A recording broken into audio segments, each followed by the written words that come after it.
नमस्कार दोस्तों जैसे कि हम 7 चक्रों पे बात कर रहे हैं। हमने पहले 3 चक्रों पे बात की। आज चौथा चक्कर यानी अनाहत चक्कर, जिसे हृदय चक्र भी कहते हैं, उस पर बात करेंगे। मित्रों, ये शरीर माध्यम है परमात्मा से मिलने का। जिस तरह 7 चक्कर हैं और ये जो अनाहत चक्र है जो बीचों बीच है, यानी इसके नीचे 3 चक्कर और नीचे 3 चक्कर और मध्य में ये, फिर ऊपर 3 चक्कर, 7 चक्कर। इसी तरह जो मनुष्य शरीर है उसके अंदर भी राम और काम, प्रकृति और परमात्मा, अंधेरा और प्रकाश, ब्रह्म का और माया का मिलन है। ये हमारे ऊपर है कि हमें किस चीज़ को जागृत करना है, किस तत्व को प्राप्त करना है। इसी तरह ये जो शरीर है ये माध्यम है परमात्मा तक जाने के लिए। और कुंडली के जो 7 द्वार हैं, जो 7 चक्कर हैं, ये दरवाजे हैं परमात्मा के मंदिर तक पहुंचने के लिए। जिस तरह ये मनुष्य शरीर है, इससे अगर ऊर्जा नीचे गिरती है तो हम पशु को प्राप्त होते हैं, यानी हमारी वृत्तियाँ पशु की तरह होती है, उसके अंदर बोध नहीं होता। और अगर ऊपर उठते हैं तो हम खुद परमात्मा बन जाते हैं, यानी अपनी आत्मा को परमात्मा से मिलन करवा देकर। इसलिए इसको ऐसा भी कह सकते हैं कि सीधे आत्मा की पहुंच परमात्मा तक नहीं है, इसलिए उसने शरीर का माध्यम लिया। अब अंधेरे की तरफ जाना है कि प्रकाश की तरफ, ये हमारी यात्रा पर निर्भर करता है कि हमने कैसी यात्रा करनी है। यानी नीचे गिरेंगे, ऊर्जा को नीचे गिराएंगे तो भौतिक संसार में तो फिर अंधेरा ही है, पशु वाली वृत्तियां हैं, पशुओं के अंदर बोध नहीं होता। यानी मनुष्यता है वो बीच की स्थिति है। इससे नीचे गिरेंगे तो पशु वाली स्थिति होगी, ऊपर जाएंगे तो परमात्मा तुल्य वाली स्थिति होगी। इसीलिए जो मनुष्य शरीर मिला है, जो परमात्मा से मिलने की एक सीढ़ी है। मित्रों, आज हम जो बात करने जा रहे हैं वो अनाहत चक्कर, हृदय चक्कर। अनाहत चक्कर यानी बिना आहत के जो आवाज़ होती है, साउंड होती है, उसको अनाहत कहते हैं। मित्रों, इस चक्कर से हमारा जो चौथा शरीर है, मनस शरीर, वो जुड़ा हुआ है। इससे हमारी जब इस चक्कर को सक्रिय करते हैं, यानी इसको जागृत कर लेते हैं, तो बहुत ही रहस्यमय सिद्धियाँ, शक्तियाँ हमारी जागृत हो जाती है। इससे हमारी भावनाओं, विचारों से संबंधित ये चक्कर है। यहीं से करुणा, दया, क्षमा की भावना उत्पन्न होती है। यहीं से हमारे विचार उत्पन्न होते हैं। मित्रों, इस शरीर के अंदर जो चक्कर है, इसमें इतनी ताकत है कि जब हजारों दूर बैठे हुए आदमी से संपर्क कर सकते हैं, जिसको टेलीपैथी कहते हैं, उसके द्वारा हम संपर्क साध सकते हैं उससे। वो ही इस चक्कर की सिद्धि के द्वारा ही होता है। आपने देखा होगा कि कितने कलाकार ऐसे हैं जो अपने वक्तव्य के द्वारा इतनी सारी भीड़ को चुप करा देते हैं, आकर्षित कर देते हैं, सम्मोहित कर देते हैं। अपनी वाणी के द्वारा, अपने व्यक्तित्व के द्वारा आकर्षण पैदा कर देते हैं। और मंत्र मुग्ध होकर भीड़ कितनी भी हो, वो स्टेज पर जब बोलते हैं तो भीड़ उनको देखना, सुनना ही चाहती है, उसमें ही खो जाती है। वो भी इस चक्कर के द्वारा ही निर्मित होता है। ऐसा व्यक्तित्व, ऐसी आकर्षता ये चक्कर ही देता है। इस चक्कर से ही हमारा हृदय में प्रेम, करुणा, दया, भावना, क्षमा की भावना, हमारे इमोशनल जुड़े हुए हैं। इस चक्कर के द्वारा अपने विचारों से विजन करके हम कुछ भी कर सकते हैं। अपने इमेजिन को विजन में बदल कर कुछ भी कर सकते हैं।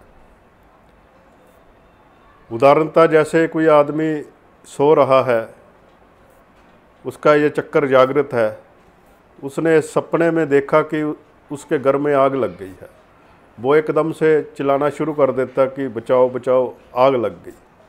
वो सपने में वो देख रहा है। तब उसको जगाया जाता है कि यहाँ तो आग कहीं नहीं लगी, और कुछ समय बाद पता चलता है कि उसके घर में वाकई आग लगी थी और घर जलकर राख हो गया। जाके इससे हमें आभास होना शुरू हो जाता है, वो सब दिखना शुरू हो जाता है। हजारों मील की घटनाएं इससे हम देखना शुरू कर देते हैं जब ये चक्कर जागृत हो जाता है। मित्रों, ये रिद्धियाँ सिद्धियाँ जब परमात्मा की तरफ हम बढ़ते हैं तो ये रुकावट बनती है हमारी। जब हम इनसे नीचे गिरते हैं तो बहुत बुरी हालत में गिरते हैं मित्रों। तब ऐसी जोनियों के अंदर फिर से वो सर्कल में हमें पहुंचना पड़ता है जो 84 लाख जोनियों का पार करके हमने मनुष्य जीवन प्रति ये प्राप्त किया। फिर से वो सर्कल की तरफ जाना पड़ेगा आपको। एक साइकिल है, वो पार करके ही हम योनियाँ मनुष्य शरीर की तरफ आते हैं। ये हमारे सभी धर्म ग्रंथों में आप पढ़ोगे, शास्त्र पढ़ोगे तो आपको ये ज्ञान प्राप्त होगा। तो जैसे इस चक्कर की मित्रों, ये हृदय चक्कर यहाँ पे होता है, जो खड्डा सा होता है इसके आसपास, और ठीक रीढ़ की हड्डी के पीछे ये स्थित है, इसी जगह पे। ये इस तरह ये चक्कर फैले हुए होते हैं मित्रों, सभी जगह ऐसे आगे पीछे। ये चक्कर जब जागृत होते हैं तो स्पंदन करते हैं, वाइब्रेशन करते हैं, जिससे वो ऊर्जा ऊपर की तरफ उठती है। फिर वो सहस्त्रार की तरफ बढ़ती है, जो आगे परमात्मा की तरफ हमें लेके जाती है, उसके दर की तरफ लेके जाती है। यहाँ 12 पंखड़ियों वाला वो कमल होता है, जिसका रंग हरा होता है मित्रों, हरे रंग की तरफ इसको। पर मैं आपको यहाँ एक और बात बताना चाहूँगा कि जो अंदर के कलर होते हैं मित्रों, हमें रंग दिखाई देते हैं, वो बाहर से भिन्न है। उसको बताना या दिखाना संभव नहीं है। और कुछ बातें ऐसी होती हैं जिसको बताया ही नहीं जा सकता, बयान नहीं किया जा सकता, दिखाया नहीं जा सकता। वो आप अपने अनुभव के द्वारा ही सीख सकते हो। जब आप मेडिटेशन करोगे, ध्यान करोगे, तो आप अपने अनुभव से उसको देखोगे, तब आपको वो समझ में आएगी। इन चक्रों से जब ऊर्जा ऊपर उड़ती है, सहस्त्रार तक पहुंचते हैं, तो वहाँ तो हजारों सूरजों का प्रकाश तेज है, प्रकाश है। अब उसको प्रकाश को कैसे हम बयान कर सकते हैं, कैसे हम उस सूरज को दिखा सकते हैं? जो मेरे अनुभव है वो मैं ही आपको थोड़ा बहुत उसके बारे में बता सकता हूँ, लेकिन उसको जब आप अनुभव करोगे तब ही आप समझ सकोगे। ये चौथा चक्कर है जो हमारे मन से संबंधित है, मन शरीर से संबंधित है। मन के अंदर जो शक्ति होती है संकल्प करने की, वो इस चक्कर से ही प्राप्त होती है। श्रद्धा भी इस चक्कर से ही प्राप्त होती है। जो भी हम भक्ति करते हैं वो भाव, वो विचार भी इस चक्कर से प्राप्त होते हैं। तो इस विचार जब नीचे जाता है, जैसे हमारा विचार आया कि हमने अपनी माता को मिलना है, हम घर से दूर हैं, तो हमारा विचार आया, वो मणिपुर चक्कर से ऊर्जा प्राप्त करके नीचे मूलाधार चक्कर की तरफ बढ़ेगा। फिर हमारा शरीर जो मिट्टी से बना हुआ है, उस भाव से संबंधित है, उस चक्कर से संबंधित है, भौतिक शरीर से संबंधित है, तो ये कार्य करेगा। तो फिर ये उस तरफ जाएगा जहाँ अपनी माता बैठी है, माँ बैठी है, उससे मिलने के लिए शरीर कार्य करेगा। इसी तरह ये चक्कर जो हृदय चक्कर है, 3 चक्कर ऊपर और 3 चक्कर नीचे, ये सभी चक्रों को बैलेंस करता है। सभी चक्रों की यहाँ शक्तियाँ विराजमान होती हैं। इस चक्कर के द्वारा ही जो कलाएं होती हैं वो यहाँ पे ही उसका स्थान है। आपके अंदर जो कला है, जो क्रिएटिविटी है, वो इस चक्कर के द्वारा ही बाहर निकल के आती है। जो पिछले जन्मों के संस्कार हैं आपके, जिसके द्वारा आप बाय बर्थ जो लेके आते हो गॉड गिफ्ट कलाएं, वो इस चक्कर से ही उजागर होती हैं।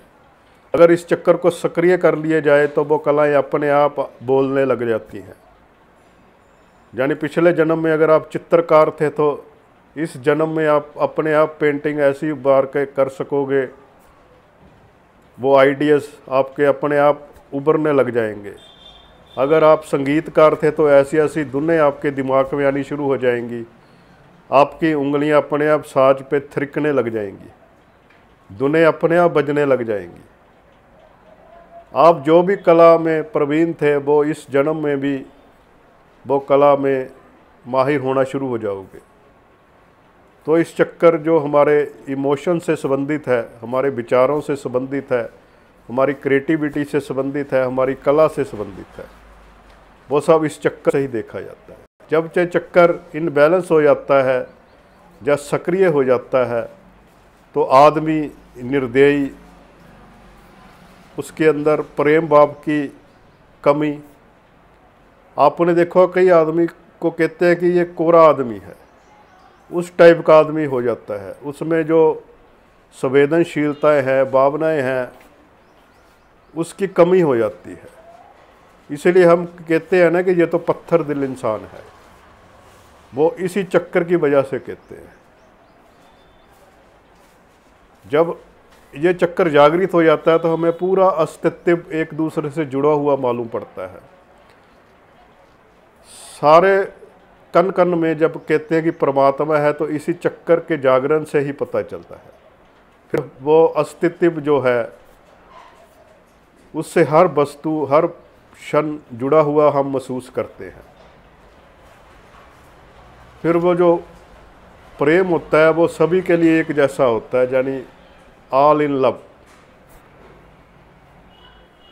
सबसे प्रेम की भावना जो यहीं से प्राप्त होती है मित्रों, श्रद्धा यहीं से प्राप्त होती है। और श्रद्धा प्राप्त होगी तभी भक्ति होती है, और भक्ति होगी तो हम परमात्मा की तरफ बढ़ेंगे। तो मित्रों, ये रास्ते जो चक्कर हैं ये एक तरह से सीढ़ियाँ हैं। मैं फिर से वही कहूँगा कि जो थर्ड आइज, जो तीसरी आँख जो बाहों के बीच है, आज्ञा चक्कर, इस पे ध्यान लगाकर ही हम इन चक्करों को बैलेंस करके परमात्मा की तरफ पहुंच सकते हैं। अगर एक एक चक्कर पर ध्यान लगाएंगे तो हमारे कई जन्मों लग जाएंगे, तो फिर उसमें कोई गारंटी नहीं है कि वो कितने टाइम में, कितने दिनों के अंदर वो चक्कर जागे।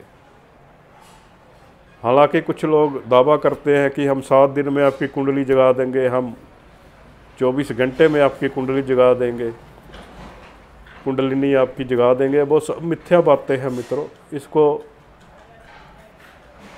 चक्करों में मत पड़े।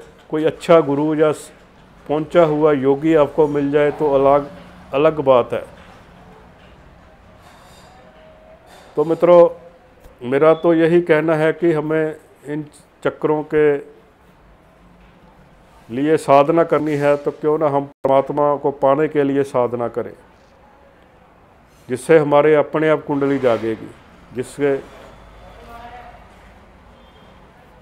तो मित्रों, यही आशा करता हूँ कि आपको मेरी बातें जो मैंने बताई कुछ उसमें ज्ञान मिला होगा, कुछ अच्छी लगे तो इसको, मेरी वीडियो को लाइक करें, शेयर करें। अच्छी जानकारी आपको दूं, यही मेरी एक इच्छा होती है। इसमें कुछ बातें छूट भी जाती है मित्रों, तो धीरे धीरे हम अपने चैनल के जरिए, वीडियो के जरिए सभी बातों पे हम चर्चा करते रहेंगे जैसे जैसे हम आप बढ़ते जाएंगे। अगली वीडियो में हम 5वें चक्कर की बात करेंगे, विशुद्धि चक्कर की। तब तक के लिए आपने मेरी जो वीडियो को लाइक किया, शेयर किया, उस सब के लिए धन्यवाद। आज इतना ही मित्रों, आप आनंद रहे, खुश रहे, इसी भावना के साथ। जय माता दी।